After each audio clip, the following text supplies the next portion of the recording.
Je me suis encore éloigné des routes connues. Fieronne. Cette région est moite, vivante, sauvage. Même les oiseaux ici chantent comme s'ils gardaient un secret. Et aujourd'hui, je crois que j'en ai découvert un. Au sud de la péninsule de Torombo, entre les racines et la mer, j'ai trouvé un cercle de statues. L'autel au centre portait une inscription étrange. Offre aux géants ce qu'ils désirent, et le sanctuaire s'éveillera. J'ai senti quelque chose, comme un appel, une ancienne promesse. Des géants. Il ne pouvait s'agir que des inox.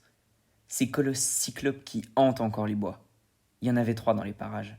Je les avais aperçus lors des précédentes expéditions, mais jamais approchés d'aussi près. Cette fois, je n'avais pas le choix.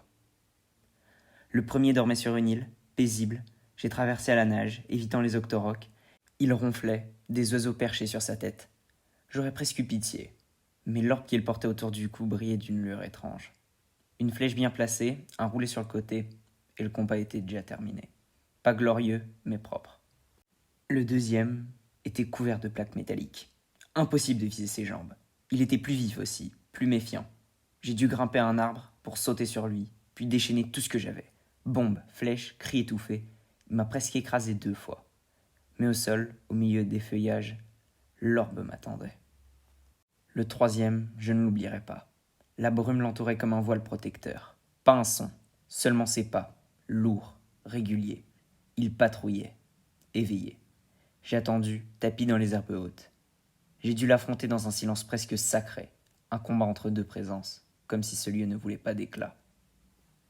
Enfin, je suis revenu à l'hôtel avec les 3 orbes. L'un après l'autre, je les ai placés dans les socles. Le socle a tremblé, le vent s'est levé, et comme jaillissant d'un souvenir, le sanctuaire de Tawajin est apparu. Pas d'épreuve cette fois, rien qu'un coffre, et le regard silencieux d'un moine endormi depuis des siècles.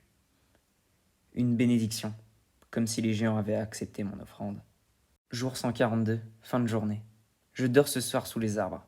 Les géants sont retombés dans l'oubli, et le sanctuaire veille désormais en silence. Je repars demain, mais cette histoire, je ne l'oublierai pas. Hyrule est vaste, et elle garde encore tant de secrets. Ce genre de quête, on la trouve pas en suivant une ligne. Elle se découvre par hasard, en écoutant le vent, en observant les formes étranges sur une carte. C'est ça Breath of the Wild, des histoires cachées partout, pour ceux qui prennent le temps de les chercher. Merci d'avoir regardé. Si vous avez aimé cette aventure, n'oubliez pas de liker, de vous abonner et de partager une de vos quêtes oubliées dans les commentaires. À la prochaine, voyageurs!